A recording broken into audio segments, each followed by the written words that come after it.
The three main types of human trafficking are sex trafficking, forced labor trafficking, and domestic servitude. Sex trafficking, also known as trafficking for sexual exploitation, is the most prevalent type of trafficking in Canada. But what precisely is this dire sex trafficking? Why is learning about it essential? Why does it take place? What has been done to prevent sex trafficking? What are the challenges that are faced while preventing sex trafficking? And finally, what successes have there been in combating sex trafficking? Sex trafficking is a type of human trafficking that involves the recruitment, holding, and/or moving of victims and using them for sexually influenced activities. This is where we get the term trafficking for sexual exploitation, or, in short, sex trafficking. Learning about sex trafficking allows you to develop awareness of the subject, calling for better conversations and building a more informed community about sex trafficking. This can also help potential victims discover the signs of sex trafficking, identify them in their early stages, and potentially avoid it. Human trafficking, with sexual exploitation in particular focus, takes place due to a torrent of reasons. However, the main ones are people's vulnerability to exploitation, a demand for cheap labor and services, commercial sex, poverty, external pressure for the victims, harmful social norms, social inequity, physical and sexual abuse, addiction, and a loss of morals. The National Action Plan will aid the federal government in aggressively combating human trafficking. Canada also focuses on the four pillars of stopping human trafficking: prevention of human trafficking, protection of the victims, prosecution of the criminals, and domestic and international partnerships to combat human trafficking. The federal government of Canada has allocated $1.16 million to Justice Canada's Victims Fund to support trafficking victims and protect groups with high exploitation risks.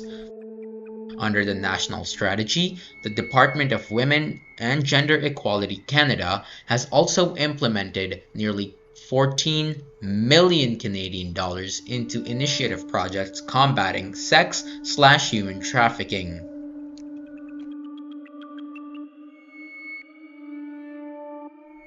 Sex traffickers operate with a secretive nature.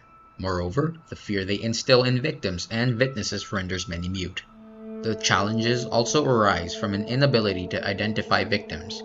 Thus, assessing the accurate number of sex/human trafficking cases proves to be a challenging task. Moreover, judicial corruption is also often a part that many traffickers are not prosecuted and resume their malpractices.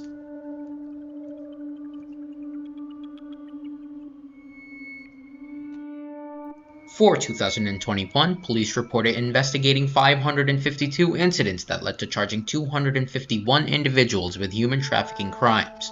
Since 2019, Hotline Canada has uncovered 1,500 human trafficking cases, ranging from 251 to 460 cases annually.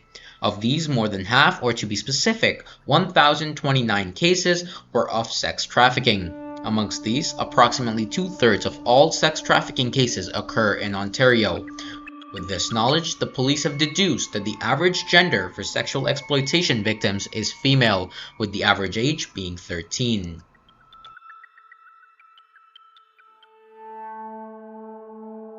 Moreover, the federal government's funding helped 9 projects to improve services for trafficked victims and develop and deliver training for law enforcement officers within their provinces and territories. Implementing these organizations helped save and serve 1,638 victims between January 2021 to November 2022. Furthermore, the DWGEC, with its funding of nearly 14 million Canadian dollars, helped the initiative fund 42 projects that work to prevent and address trafficking and aid victims and at-risk and underserved populations.